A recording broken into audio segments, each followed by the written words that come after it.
To start, I want to say I'm very happy to talk to you all today. I like to engage people about American politics, particularly during the academic year when my primary teaching is quantitative methods and statistics. I see you've had PowerPoint presentations and handouts with graphs and so forth. I spend a lot of time doing that in my classes, and I'm very glad to have a break from that and to talk about more down-to-earth, real-world politics in the United States. Now, what I want to do is I want to put the current partisan political conflict in the United States in historical perspective, and then we can talk about current politics as well. I'm going to talk about parts of American history that may not be fully familiar to you. And what I'd like to allow, is if you have questions about particular political facts or anything in particular I say that you think we should say a little bit more about, feel free to ask questions about that. I have a presentation that could be longer or shorter depending on how much you want to discuss and engage me on things. Now, the current level of partisan conflict, at least in my lifetime and in the last 50 years of American political history, is really extraordinary. Now, it's not that American history itself has lacked conflict. I'll say a little bit more about that. But in the last 50 years, is the temperature level, the loudness level, the decibel level of political conflict has been strikingly high. And by way of examples, in the United States, some of the recent incidents that were really very conflictually charged, in a sense, began with the impeachment of President Bill Clinton, the controversy of over the 2000 election, where the election was, in a sense, decided by a partisan Supreme Court. The 2004 election in the United States was very conflictual, owing to a lot of things, the economy and also how things had progressed in the Iraq War and how we had gotten into the Iraq War. My book, Selling Fear, kind of talks about the kind of political manipulation that went on then that produced a great deal of conflict in the 2004 election. The 2008 election, in the end, turned out to be very conflictual. And then once Obama was elected, the partisan conflict continued, and it's continued to this day with the Tea Party and now with the Occupy Wall Street movement and things of that sort. So things are very politically charged. And the thing that's really striking about the conflict is that the conflict is partisan, but it's also become, and which for political scientists is very striking, it's become ideologically charged. That is, it's partisan, but it's ideological partisanship. That is, we have a left and a right, an identifiable left and the right in the United States, as represented overall, I would argue, by the Democratic and Republican Party. Now, this is a pretty new thing because in 1950, the American Political Science Association published a report called Toward a Responsible Two-Party System. And what they described in the report was a situation in which they complained about the fact that there really wasn't much difference between the political parties. The parties themselves weren't particularly ideological, and when it came to elections, they weren't really giving voters choices. And when new parties were elected, you did not necessarily get major changes in policy to deal with national problems. Now, one could argue that that was the intent of the framers of the Constitution, for political change and policy change to be slow. But of course, when the Constitution was put together and it was argued by the framers to get support for the Constitution, political parties was something that was really something that they opposed. They opposed this idea of faction that produced conflict and distorted politics and led to bad policy and led to political instability. Okay, so there are a lot of puzzles here in terms of the nature of American politics. Now, of course, now we do have ideologically different parties, and so in terms of what the American Political Science Association wanted, they've got what they wanted, and look what they've got. Okay, so we could raise questions about how smart political scientists are. Now, in terms of the degree of political conflict, now the current conflict is really very visible and vehement in a lot of ways. But of course, it hardly compares to the conflict that occurred in the United States during the American Civil War. I mean, that was a real conflict. That was genuine warfare. But that was a crucial period of American history, not just because of the war, but also because of how the issue of slavery and race played out, and how the Republican Party fared and came out after the Civil War. And the thing to keep in mind about the Civil War is that it was the party of Abraham Lincoln, the Republican Party, which is now the present-day Republican Party. That was the party of anti-slavery and civil rights. They were the Civil Rights Party, moving ahead toward toward the future. It was actually the Republican Party that was the Women's Rights Party, the Equal Rights Amendment that we attempted to pass in the United States, evolved from the Republican Party, and it was only in 1980 when they took it out of their Republican Party platform when Reagan became the party leader. It was also, this is fairly interesting, it was also the Republican Party that, in a sense, gave the United States the kind of regulatory state that the Republicans are now complaining about today.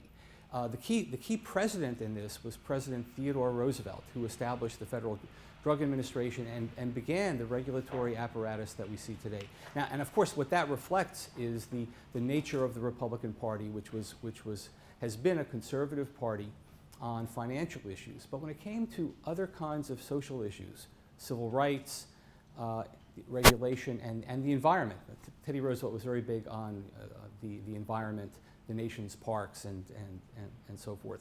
The Republican Party was much more complicated than it is today. Now, in talking about current day conflict, it's actually not, I don't think it's fair to compare it to the Civil War. The nation was basically developing in certain ways. Also, the nation was less democratic then than it is today.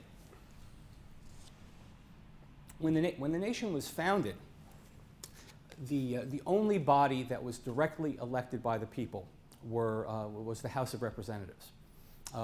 Voters voted for members of the House of Representatives. There was no direct election of presidents. Voters voted for electors. And in fact, there's no constitutional right for voters to elect the president, or even to elect the electors. The electors initially could have been chosen in ways decided by state legislators. It only evolved over time through the political parties that we now have the equivalent of a direct election, although not a pure direct election. It's filtered, mediated by the Electoral College, which is actually a bit of a controversy today. There's some proposals to change the Electoral College. But that at least has become more democratic because voters elect the electors. It was only with the passage of the 17th Amendment that voters directly elected members of the Senate. The Senate was originally designed in the Constitution to be elected in the way designated, chosen in the way designated by state legislatures, and they could, if they wanted, simply choose these senators themselves. So it's only evolved over time, and then there was a constitutional amendment passed. In the early days, through the 19th century and the early 20th century, through state practices and the fact that the Constitution left it to the states to decide who could vote, basically it was only white males who could vote. Some states had property requirements and so forth. It was only in 1920 that women got the right to vote.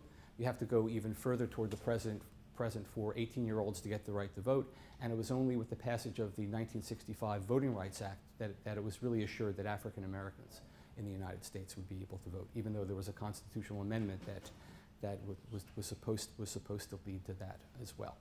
So in talking about this modern era, what we need to do is to consider how American politics kind of progressed and developed. The election of Franklin Roosevelt as president really established the Democratic Party as kind of the big government spending party, the party responsible for dealing more directly and actively with domestic problems, and we have that debate today front and center in American politics. The Republican Party was the more conservative party with respect to that. Now, the thing that has to be recognized is the political parties up until recently were much more ideologically diverse than they are today. After the Civil War, the Republican Party became the Civil Rights Party. The Democratic Party, particularly with its strong coalition partners in the American South, was had in it anti-civil rights elements in conflict, if you will, with Northern Democrats that were more liberal when it came to civil rights issues. The Democratic Party, beginning, particularly beginning with Roosevelt, was an uneasy coalition of Northern liberals and Southern Democrats who were liberal on kind of economic, domestic, government welfare kinds of issues. They benefited substantially from the New Deal policies, the Tennessee Valley Authority, all of the government activism that was put into play to deal with the Depression. They were very supportive of that. Where they were in opposition were on issues of race, and so the race was kept off the political agenda. And also, they were opposed to labor unions. So there was that tension, that kind of economic tension within the Democratic Party as well. The Republican Party at the same time was a conservative party on economic issues, but it had in it, particularly in the North, a moderate to liberal streak, if you will, when it came to other kinds of social issues, particularly civil rights issues. There were identifiable Republican moderates to liberals. Governor Nelson Rockefeller in the United States. There are lots of names that resonate with us in American politics. Governor Nelson Rockefeller, Jacob Javits, Senator Charles Percy of Illinois, who died recently. It was not unusual for someone voting for the first time in the 1972 presidential election to vote for George McGovern for president, the very liberal. He was really an extreme liberal candidate. And at the same time, if that voter lived in the state of New Jersey, voting for the Republican Clifford Case. I can attest to that personally. There was no unease in doing that kind of thing today.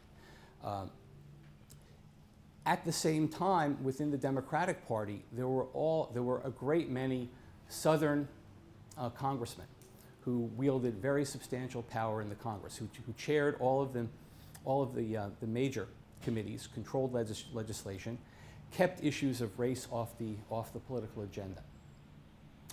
That all changed beginning with the 1960s.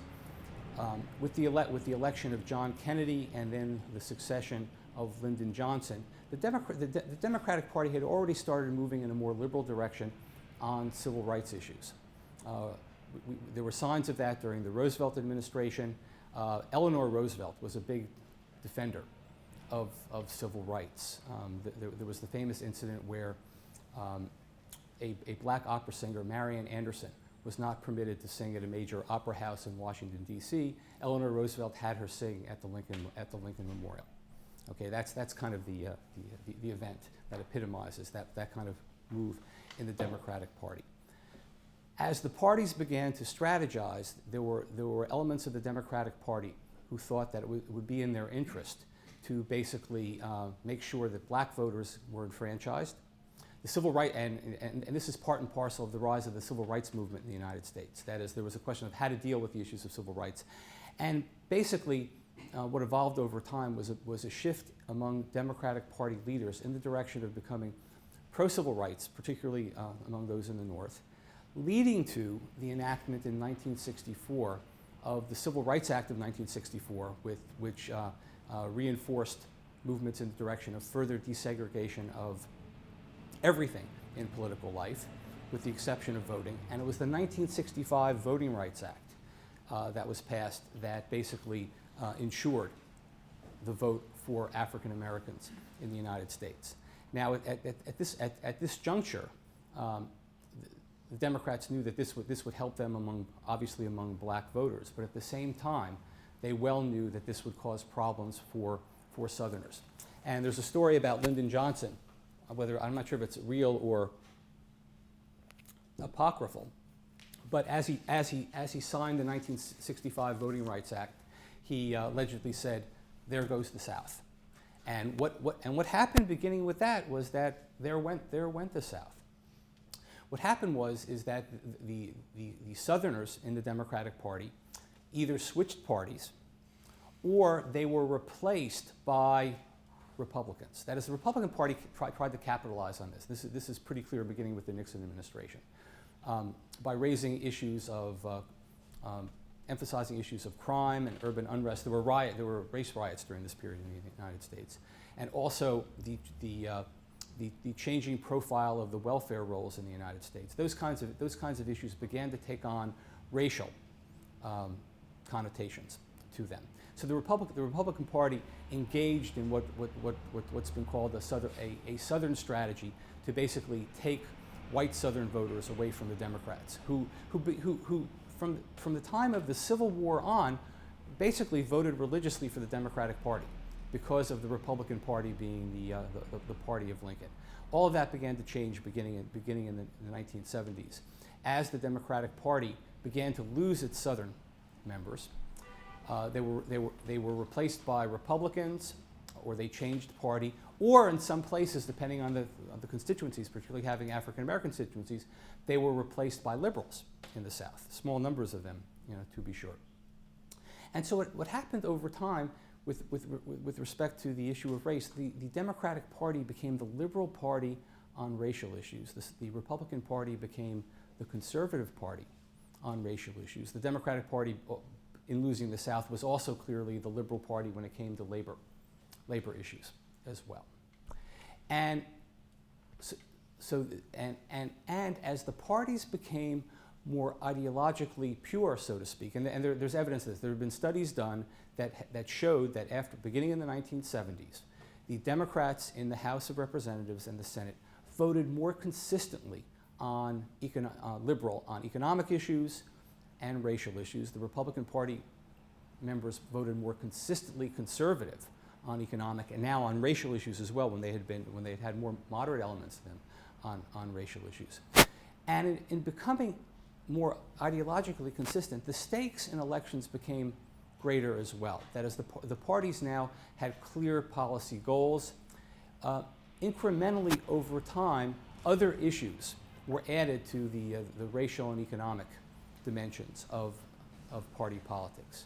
It was not obviously the case, or you might think it was obviously the case, but I don't think it was necessarily obvious, that the Democratic Party would be the well, on women's rights, obviously the Republicans abandoned that as well. So the Democratic Party became the pro-women's rights party. By extension, they became the pro-abortion, supportive of abortion policy. The Republican Party became the anti-abortion, pro-life party as the result of intra-party competition. That is, during processes by which candidates were selected to run for public office, the candidates began to take more ideologically extreme positions because the voters who participated in primaries and caucuses, and we see this today in the Republican Party. That's really very, very, very, very clear. Those voters tend to be more ideologically extreme as well, and so that kind of feeds into this increasing ideological partisan conflict, this kind of polarization within the parties. As environmental issues became visible, they got picked up as well. The one area that seemed to be immune from this was the area of foreign policy, because in the case of foreign policy, the Cold War tended to structure foreign policy in such a way that basically party politics, as the saying goes, stopped at the water's edge. However, with the end of the Cold War, things became a lot more fluid and subject to change. At the same time, what happened was that the parties became much more competitive. The parties had always been competitive for the presidency. The presidency had shifted parties. Beginning with the election of Ronald Reagan in 1980, the Republicans took control of the Senate for the first time in about 35 years. Beginning in 1948 until 1980 in the case of the Senate and 1994 in the case of the House of Representatives, the Democratic Party controlled Congress during that entire period. And it was only the presidency that was up for grabs. Their control of Congress was not a solid ideological one, because the party itself included both Southerners, were more conservative Southerners, and liberals on economic kinds of issues. So the parties became much more competitive, and one factor pushing in the direction of increased conflict was that since the parties were much more distinctive on policy issues, the stakes were higher in the elections because it mattered which party was elected. And the fact that these elections became more competitive, meant that the campaigns were much more competitive and the conflict between the parties became much more visible in the campaigns because the stakes were higher. Some of the research that I've done in some of the books I've written has actually focused on the use of public opinion polling. And one interesting feature of that is that it was thought, when George Gallup began public opinion polling in the 1930s, he argued that this would be a force that would work, this was a development that would work in a positive way in the sense of encouraging responsiveness to public opinion. Well, what happened over time, and this is a subject of debate among political scientists, is that the polls weren't used to respond to public opinion, but rather they were used to figure out ways to lead, shape, or manipulate public opinion. That's a side discussion in all this. So it was ideological partisanship, competitive political parties, and so forth. A key election in all this, as I mentioned, was the 1994 election. That was the election in which the Republicans, for the first time in almost 50 years, 45 years, had taken control of the House of Representatives. This was an enormous change in American politics. This kind of showed the divisiveness of American politics and showed that elections at all levels were becoming increasingly important. Now, after that election, it was kind of interesting because it wasn't necessarily obvious that partisan conflict would kind of heighten and continue after that, because after the 1994 election, Bill Clinton basically moderated his policies. One reason for his defeat had to do with the failure of his efforts to enact health care reform. That was used against his party in the election.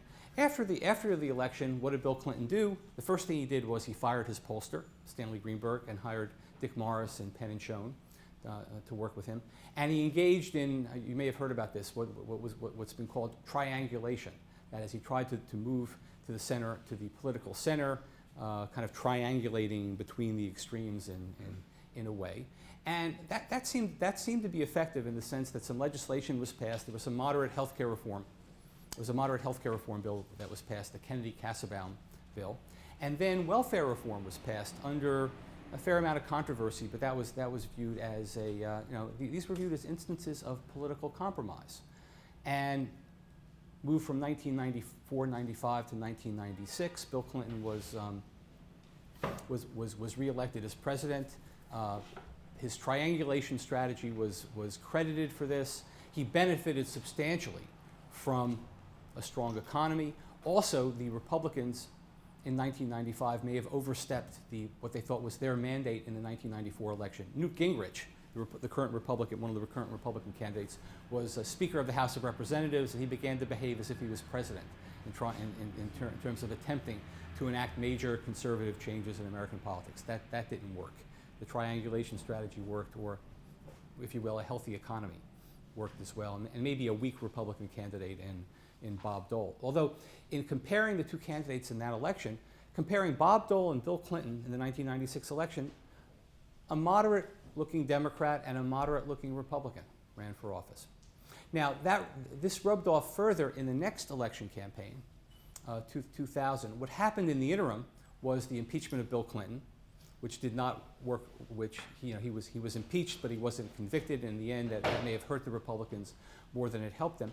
The 2000 election was an election not of political extremes, but what looked like political moderates. If you go back and read the transcripts of the debates or see the debates between George W. Bush and Al Gore, there were times that I recall they were kind of falling all over themselves in agreement on things, which was really stunning and striking.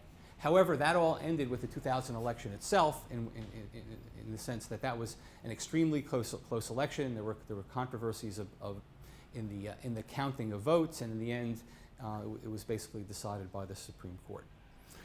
George Bush takes office. 9/11 occurs.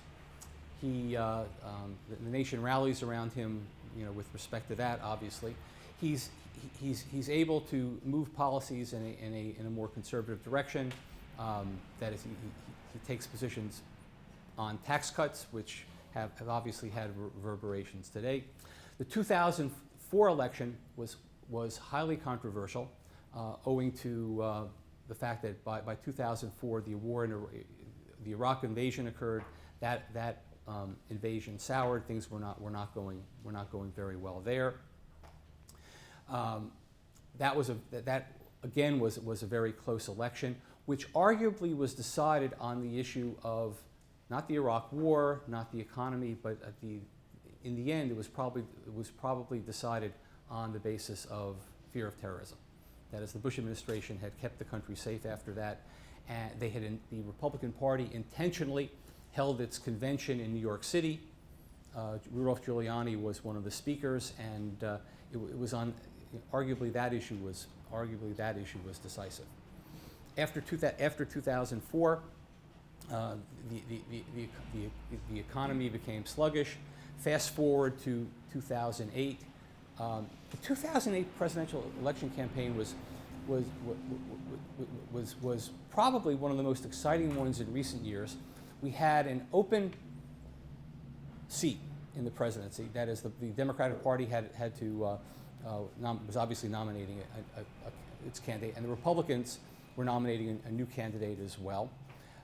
In the end, what was really striking is that both primary election campaigns went pretty far. On the Democratic side, it almost went to the convention. It took a long time for the votes to sort themselves out. Obviously, Barack Obama came out of nowhere, if you will. He emerged on the political scene after being elected to the Senate.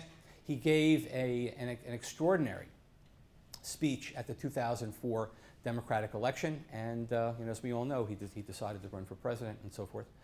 On the Republican side, there were, things were fairly wide open. There wasn't necessarily a leading candidate at the very start.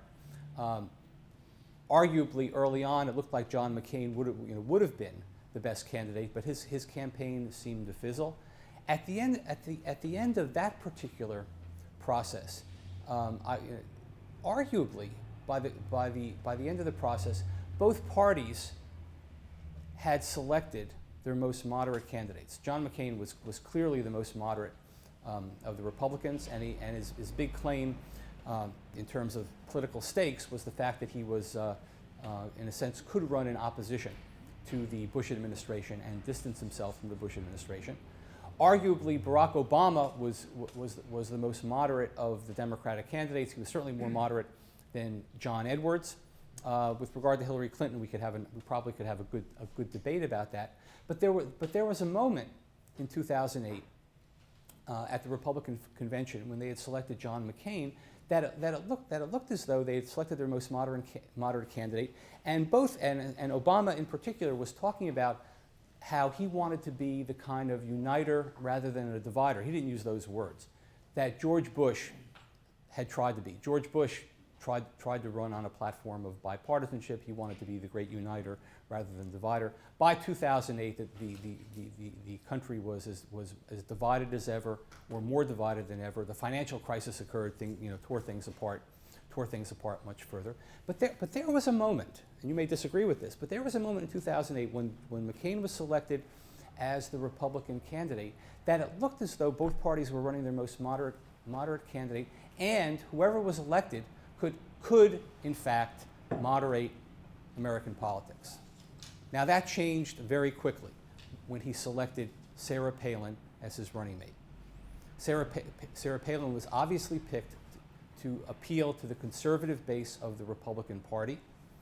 All of the political consultants and insiders who, if they thought the primary objective was to win the 2008 election, thought the best choice for John McCain's vice presidential candidate was, do you remember who? Well, you weren't. This was a major development. Was Joseph Lieberman, the Democratic senator from Connecticut. Now that would have, there was a book written after the election called Game Changer. Well, had John McCain selected Joe Lieberman, that would have been a game changer. That would have kind of driven a wedge into party politics in the United States. It would have affected the Democratic Party and the Republican Party because Lieberman was a Democrat, liberal on certain kinds of issues that would not play well in conservative circles in the Republican Party. Although he was a more moderate Democrat, he was also Jewish, which had some implications as well. Well, obviously that didn't happen, and we got instead Sarah Palin, and that campaign basically played out on fully partisan grounds. The election was a decisive victory for the Democrats. Arguably, they would have won anyway without the financial crisis, but there's no particular way to tell. Obama gets elected. He gets elected attempting to be the kind of moderating force, or at least as he saw it, in American politics that George Bush wasn't. We go from there, from his inauguration to where we are today. The way that politics played out, critics, analysts, disagree about this. But one line of argument is that from the get-go, the Republicans were going to be unwilling to cooperate with the Democrats. Now, things were going very well for the Democrats after the election because they won the presidency, they controlled the House of Representatives, and for 57 days they had 60 senators, 60 Democratic senators in the Senate until Brown was elected in Massachusetts, and that kept them 59. What they did in that interim period was they were able to enact health care reform, to get the vote they needed in the Senate to enact health care reform, and through some very clever, controversial legislative maneuvering, were able to get health care reform passed by the House of Representatives and signed into law as well. That takes us now to where we are today in American politics. The rise of the Tea Party. The Tea Party there's debates about what the Tea Party is, what it stands for. It's pretty clear what the data seem to show is that they are pretty much front and center. The conservative wing of the Democratic Party. They're conservative on economic issues, anti-big government. If you dig into the data, they actually represent the conservative religious, evangelical, if not evangelical, conservative religious elements within the Republican Party. That's why now during the Republican primary campaign, you have a whole slew of very conservative Republican candidates, with some of them actually singling out moral values kinds of issues, abortion, gay marriage, and things of that sort, which ostensibly, were not things that were of the highest priority on the Tea Party agenda, but they're coming into play today. Other things contributing to this are the role of the media in American politics. One issue of interest to me today has to do with how the Republican primaries and caucuses will play out, and whether the Republicans will actually be able to decide early on their presidential candidate. In 2008, McCain, after winning South Carolina, was able to basically lock up the Republican nomination, kind of consistent with theories of what in political science is known as having to do with what's called political momentum, that as a candidate is able to get a lot of support early and basically use that as a way of getting the nomination. The thing working in the Republicans' favor, and this is something to watch that hasn't been discussed very much. In the Republican Party, the delegates in the primary elections and caucuses can be allocated in different ways. They can either be allocated in a winner-take-all way, that is, the candidate that wins the most votes gets all of the delegates for a particular state, or they can be allocated in a proportional way. In 2008, because of this winner-take-all aspect of the Republican primaries, that's why McCain was able to get the nomination earlier. In the Democratic Party, the rule is all of the primaries and caucuses are proportional. And there are some uncommitted, what they call superdelegates, left over at the end that can come into play during the convention. One thing to watch now on the political scene is whether or not any of the Republicans will be able to get enough delegates early on to sew up the nomination. The Republican Party has adopted a rule now that says any state that's holding its primary or caucus before April 1st has to allocate its delegates proportionally.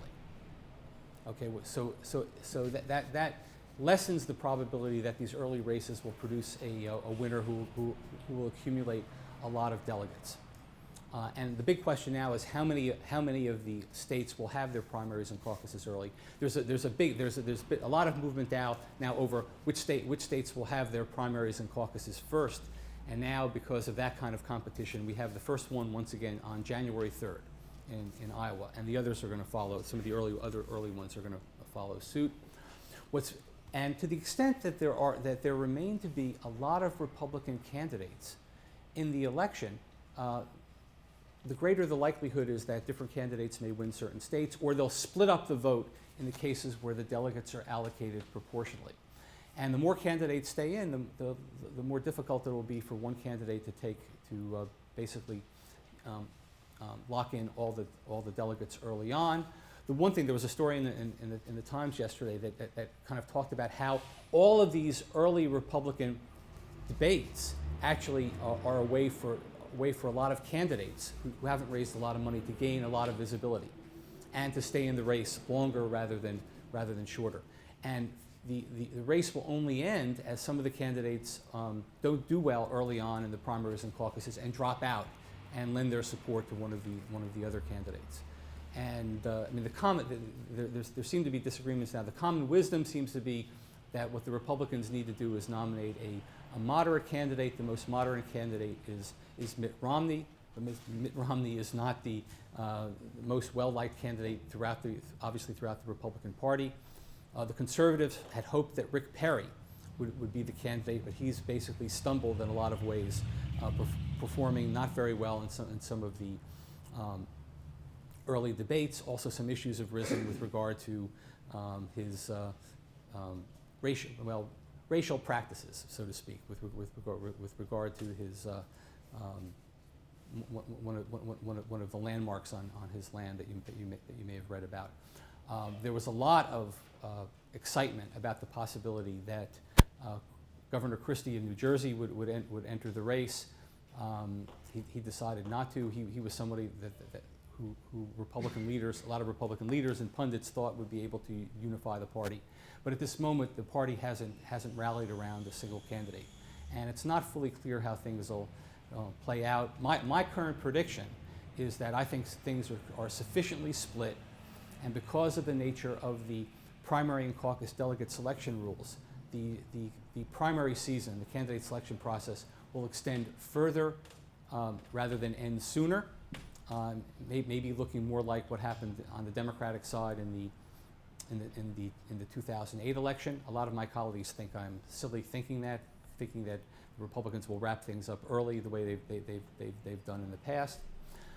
The big question is, however, will the Republicans nominate a clear conservative like Perry that would really rally the conservative wing of the party, or Mitt Romney, who may have more difficulty with that segment of the party but might be able to appeal to independent and disgruntled moderate Democratic voters. We'll have to see what happens there. But if the Republicans don't nominate a more moderate candidate, that suggests that the 2012 election will be as conflictual, as ideologically conflictual as ever. The current pattern of ideologically charged, highly conflictual partisan politics will continue. And it also appears that Obama now has stopped running as a moderate and has really been establishing himself more firmly as a clear liberal candidate. He's given up attempting to compromise with the Republicans. A good case can be made that didn't work and it will not work. So the remaining question is there anything that can be done to break this cycle of partisan conflict in the United States? Well, it can only happen there are only a certain number of things that I think that could happen to change that. One of which would be for the politicians to kind of change their tune and attempt to basically behave in more statesman-like ways Now this is a fantasy, okay, I think.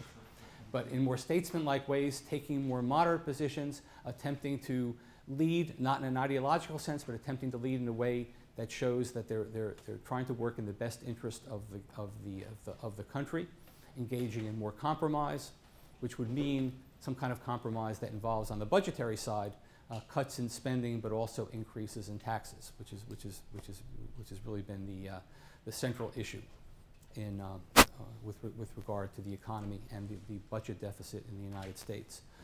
What else might happen? Well, the one thing that could lead to more moderate politics, and it's perverse to say it, but it would take a dire national crisis where everybody just simply drops everything, drops partisan politics, and attempts to deal with the well-being of the nation.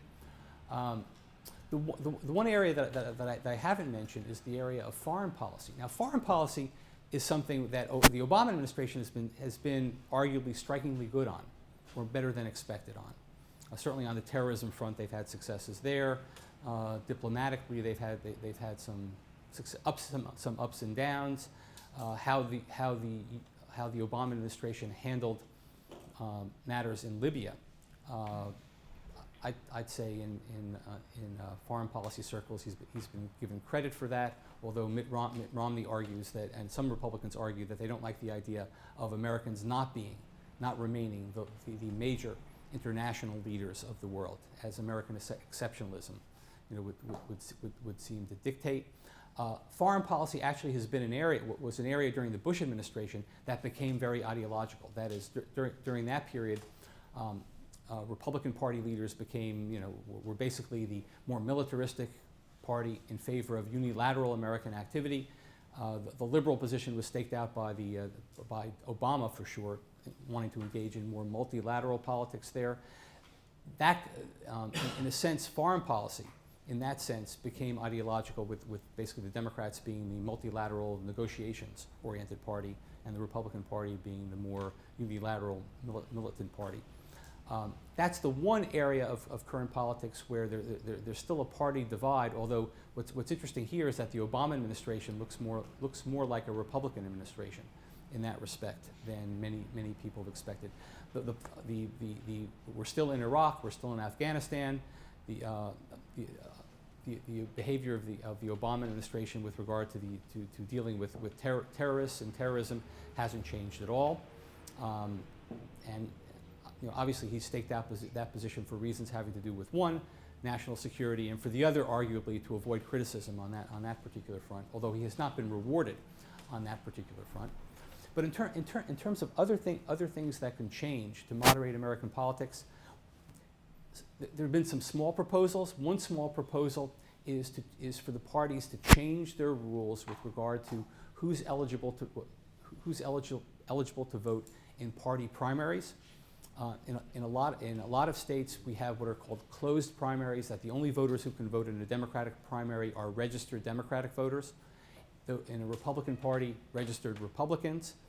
Independents are not permitted to vote. If this was opened up to allow independents to vote, people not registered for a party to vote in those primaries, that could have a moderating effect on the candidate selection process. That is, the candidates, knowing that, would have to appeal to a broader electorate ideologically. I don't think that's going to happen. There are too many basically politicians with stakes in the status quo in that regard. And then the only other thing left, although if you have some ideas, I'd be happy to hear them, is the idea that a third party will emerge to fill the big gap in the political center. Now that is very difficult. Now, it's true that Ross Perot in 1992 ran a very successful third-party campaign. He got 19% of the vote. The problem was he got 19% of the vote in every state, which meant he didn't win any state, which means he did not get any electoral votes. So any independent candidate, any third-party candidate running for president really has to run with the idea of winning the Electoral College. Because if the candidate can't win all the electoral vote, if none of the candidates gets a majority of the electoral votes, the election is decided in the House of Representatives. And in the House of Representatives, the state delegations are either Republicans or Democrats, and they're going to vote for their party. So there had been talk about in the last election of Michael Bloomberg running as an independent. He's the one everybody looks to because he's more of a moderate. Also, he has money to run in, obviously to run in campaigns. He decided not to run. I have no evidence for this, but I have a suspicion. He did extensive polling in all the states, and he came to the conclusion that he could not win the electoral vote. And so he was not going to throw away his money, which is obviously a very rational thing to do. There's talk now of a possible third party. It's difficult. It's an uphill battle. It would take a further shift with regard to the extreme nature of American politics for there to be a sufficiently wide opening in the political center. It would take substantial dissatisfaction with both parties for a third party candidate to emerge. There's some talk about who those candidates might be. Some moderates, independents who are already out there like Bloomberg. There could arguably be defections from within the Republican and Democratic Party. Some names have been thrown around. Actually, the name of Hillary Clinton was thrown around in that context. It's very difficult to believe that a Republican or Democrat leader would defect from the party and run in the middle. Although a younger Joseph Lieberman might have. We can speculate about that kind of thing. What does that mean for American politics? It means more political conflict. In terms of how to get things done in American politics, it really does come down to voting procedures in the House of Representatives and the Senate, and literally the counting of the vote. And the example that I cite to point this out is a comparison of the health care reform efforts in 1993-94 and then 2009. In 1993-94, the Clinton administration put together a health care reform plan. The plan went absolutely nowhere. When Clinton was elected, there was enormous general support for health care reform. Once he proposed his plan, the opposition basically weighed in. It caused sufficient political conflict and confusion that public opinion turned against health care reform. We did not get health care reform. Now, one could argue that outcome, in a sense, was democratic, with a D, little d. That is, the public, basically did not want health care reform, and as a result of that, we didn't get health care reform, and that was a democratic outcome if you believe government policy should follow the wishes of the public. We can debate about whether the public was manipulated in all this and so forth, and whether that whole process that occurred was really something we want to call democratic. All right, jump ahead to 2009. The public was very supportive of health care reform. As the debate ensued about health care reform, the public basically moved against supporting health care reform. Now, the thing that was different, tactically and strategically, is that in 1993-94, Bill Clinton put together a health care reform plan behind closed doors. It was not done through political processes, bringing Congress into the process. What the Obama administration did, what Obama did, was to basically delegate health care reform to Congress, so that members of the House and the Senate had a stake in what was happening there. So there was a different calculation. However, at the end of the process, public opinion support declined. There was great confusion about what the plan was, and what the plan was simpler in a lot of respects. But there was confusion about the implications of the plan and whether in the end it would be a good thing or not. Public support fell off, but it passed. But it passed.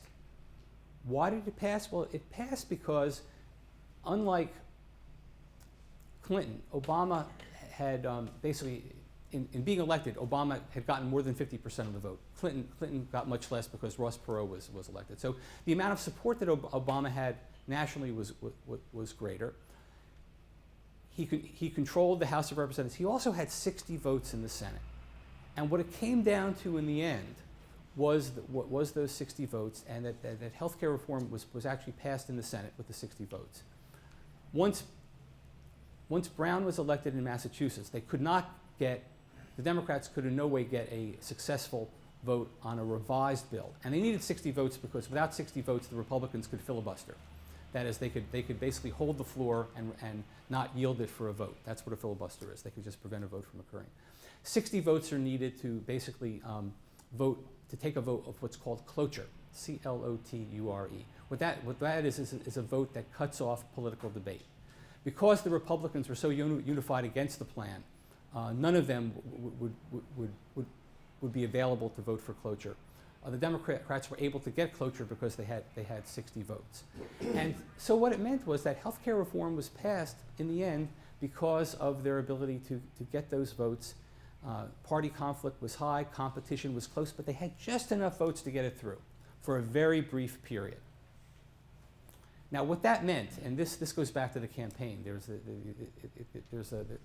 was one funny, humorous aspect to the 2008 election campaign. There was an actor on the television show Saturday Night Live. I don't know if you followed this. Her name was Tina Fey. Tina Fey imitated Sarah Palin. They did some very funny routines there. And it was thought in the end that Tina Fey was as a Saturday Night Live actor was a very important actor in the 2008 presidential election. Well, I would argue that she was an important actor, but she wasn't the most important Saturday night actor in the 2008 election. You know who was the most important? Well, it's a former actor. Al Franken, who was elected senator in Minnesota. He was the 60th vote on health care reform. And I'm going to stop there.